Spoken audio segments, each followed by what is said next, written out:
வணக்கம் நண்பர்களே, நான் தான் உங்கள் பிரவீன் குமார்லேருந்து பேசுகிறேன். இன்றைக்கி நம்ம என்ன வீடியோ பார்க்க போகிறோம்னு சொன்னால், கலைஞர் மகளிர் உரிமை தொகை திட்டத்தில் பார்த்திங்கன்னு சொன்னால், இதுவரைக்கும் தகுதியாக இருந்து விண்ணப்பம் செய்யாதவர்களுக்கும் ஆல்ரெடி தகுதியாக இருந்து விண்ணப்பம் செய்து மாதந்தோறும் ரூபாய் 1000 ரூபா வாங்கிட்டு இருக்கவங்களுக்கும் பார்த்திங்கன்னு சொன்னால் ஒரு முக்கியமான அறிவிப்பு ஒன்று வெளியாகி உள்ளது. ஸோ இந்த அறிவிப்பை நீங்கள் ஸ்கிப் பண்ணாமல் கடைசி வரைக்கும் பாருங்கள்.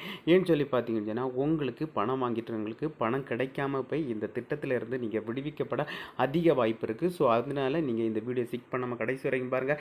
இதே மாதிரி பயனுள்ள வீடியோலாம் தொடர்ந்து நம்ம சேனலில் வந்துட்டு இருக்கும். ஃபர்ஸ்ட் டைம் நீங்கள் நம்ம சேனலில் பார்க்குறீங்கன்னா சப்ஸ்கிரைப் பண்ணி சப்போர்ட் பண்ணுங்கள். வாங்க ஃப்ரெண்ட்ஸ், நம்ம வீடியோக்குள்ளே போகலாம். கலைஞர் மகளிர் உரிமை தொகை திட்டத்தில் பார்த்தீங்கன்னா, மேல்முறையீடு செய்தவர்கள் 2 லட்சத்துக்கு பேருக்கு வரும் 11/10 தேதி 1000 ரூபா அவர்கள் வங்கி கணக்கில் வரவு வைக்கப்படும் சொல்லிட்டு தமிழ்நாடு அரசு தெரிவித்துறாங்க. அதாவது பார்த்தீங்கன்னா, நிறைய பேர் இந்த திட்டத்தில் நீங்கள் விண்ணப்பம் பண்ணி காத்திருப்பீங்க. நிறைய பேர் நிராகரிச்சிருப்பாங்க. ஒரு சில பேருக்கு பார்த்தீங்கன்னா வெயிட்டிங்கில் இருப்பாங்க.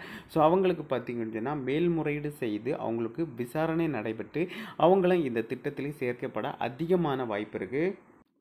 ஆல்ரெடி இந்த திட்டத்தில் பார்த்திங்கன்னு சொன்னால் விசாரணை முடிந்து வெயிட்டிங்கில் இருக்கவங்களுக்கு பார்த்திங்கன்னு சொன்னால் இப்போ பார்த்திங்கன்னா கூடிய சீக்கிரத்தில் அவர்களுடைய வங்கி கணக்கில் பணம் போட அதிகமான வாய்ப்பு இருக்குது. ஸோ அதனால் உங்களுடைய வங்கி கணக்கு ஆதாருடன் இணைந்திருக்கான்னு சொல்லிட்டு நீங்கள் செக் பண்ணி பாருங்கள். So Aadhaar seeding, Aadhaar link கிடையாது, ஆதார் சீடிங் இது பார்த்திங்கன்னா நீங்கள் டைரெக்டாக போய் பேங்க்கில் போய் பண்ணுற மாதிரி தான் இருக்கும். ஸோ ஆன்லைன்லேயோ ஆஃப்லைன்லேயோ இது பண்ண முடியாது. ஸோ அதனால் நீங்கள் டைரெக்டாக உங்களுக்கு எந்த வங்கி கணக்கு நீங்கள் இந்த கலைஞர் மகளிர் உரிமை தொகை திட்டத்தில் விண்ணப்பம் பண்ணும்போது கொடுத்தீங்களோ அந்த வங்கிக்கு போயிட்டு உங்களுடைய ஆதாரை சீடிங் பண்ணணும்னு சொன்னால் போதும். அப்போ அவங்க ஒரு ஃபார்ம் தருவாங்க, ஆதார் சீடிங் ஃபார்மு. அந்த ஃபார்மை நீங்கள் ஃபில் பண்ணி கொடுத்தா போதும். கொடுத்தா மட்டும்தான் உங்களுடைய ஆதார் கார்டுடன் உங்களுடைய வங்கி கணக்கு இணைக்கப்படும். ஸோ மேலும் பார்த்திங்கன்னா நிறைய பேர் தகுதியாக இருந்து அவங்களுடைய வங்கி கணக்கில் ஆதார் எண் இணைக்கப்படாத காரணத்தினால பார்த்திங்கன்னா அரசால் பணம் போட முடியாமல் சிச்சுவேஷன் இருக்குது. ஆனால் அவங்க இந்த திட்டத்தில் பார்த்திங்கன்னா நிராகரிக்கப்படையில் இந்த திட்டத்தில் அவங்க சேர்க்கப்பட்டிருக்காங்க. ஆனால் ஆதார் லிங்க் பண்ணாத காரணத்தினால அவங்களுக்கு பணம் வராமல் இருக்குது. ஸோ இந்த கலைஞர் மகளிர் உரிமை தொகை திட்டத்தில் யாரெல்லாம் விண்ணப்பம் பண்ணி இன்னும் பணம் வராமல் இருக்குது, ஸோ உடனடியாட்டி நீங்கள் ஆதாரை செக் பண்ணி பாருங்கள், வங்கி கணக்குடன் இணைஞ்சிருக்கா இல்லையான்னு சொல்லிட்டு. ஸோ ஒரு சில பேருக்கு பார்த்தீங்கன்னா அவங்களுக்கு மாதந்தோறும் அந்த அமௌண்ட் வந்துட்டு இருந்தாலும் அவங்கள வங்கி கணக்கில் எஸ்எம்எஸ் வராமல் இருக்கலாம்.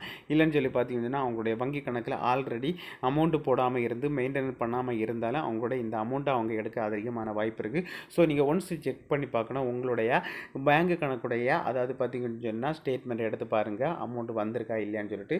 ஸோ அதனால் நீங்கள் கண்டிப்பாட்டு உங்களுடைய வங்கி கணக்கை செக் பண்ணுங்கள், ஆதார் லிங்க் இருக்கான்னு சொல்லிட்டு செக் பண்ணி பாருங்கள். ஸோ அதுக்கப்புறம் பார்த்தீங்கன்னா கலைஞர் மகளிர் உரிமை தொகை திட்டத்தில் இதுவரைக்கும் 1000 வச்சுட்டு வாங்கிட்டு இருக்காங்க. உங்களுக்கு ஒரு சில கிரிட்டேரியா ஆல்ரெடி நம்முடைய தமிழ்நாடு அரசு சொல்லியிருக்காங்க.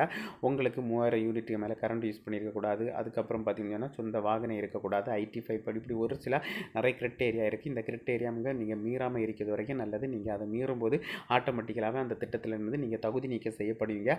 ஸோ அதனால் பார்த்தீங்கன்னா நீங்கள் ஏதாவது லோன் எடுக்கும் பொழுது ஃபேக் காட்டி ஏதாவது நீங்கள் டேக்ஸ் பே பண்ணுறது மாதிரி நீங்கள் ஃபைல் பண்ணாங்க. அப்படி பண்ணும்போது ஆட்டோமேட்டிக்கலாகவே இந்த திட்டத்திலிருந்து தகுதி நீக்கம் செய்யப்படுவீங்க. ஓகே ஃப்ரெண்ட்ஸ், இந்த வீடியோ பிடிச்சிருக்குன்னு சொல்லிட்டு நம்புகிறேன். இந்த வீடியோ பிடிச்சிருந்தா ஒரு லைக் பண்ணுங்கள், உங்கள் ஃப்ரெண்ட்ஸ் ஷேர் பண்ணுங்கள். இந்த வீடியோவில் ஏதாவது டவுட் இருந்தால் கமெண்ட் செக்ஷனில் கமெண்ட் பண்ணுங்கள், நான் கண்டிப்பாக ரிப்ளை பண்ணுறேன். இதே மாதிரி நல்ல ஒரு வீடியோவில் சந்திக்க வரேன். உங்களிடமிருந்து விடைபெறுவது உங்கள் பிரவீன்.